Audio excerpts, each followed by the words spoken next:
Croeso I Alawfa Cymru, lle dwi'n mynd I fod yn cyflwyno 20 alaw a ysgrifennwyd yn ystod y 20 mlynedd diwetha gan gyddorion Cymreig. Hello and welcome to Alawfa Cymru, where I'm going to be presenting 20 tunes that have been written in the past 20 years by musicians working in the Welsh folk scene. Mae'n brosiect gan Trac Cymru wedi gyrraedd gen I fi, Jordan Price-Williams. This is a Trac Cymru project that's been created by myself, Jordan Price-Williams. Today we have a tune by the Westphalian fiddle player Elsa Davies. Elsa plays in a duo with her partner Kerry Owen-Jones called Davies that make just some of the most exquisite music that's coming out of Wales at the moment.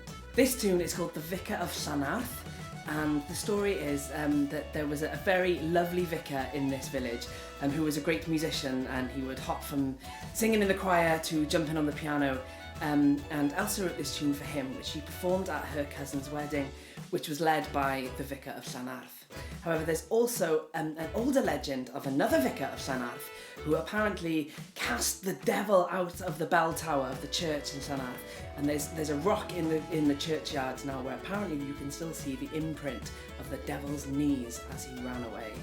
Felly na ni, The Vicar of Llanarth gan Elsa Davies.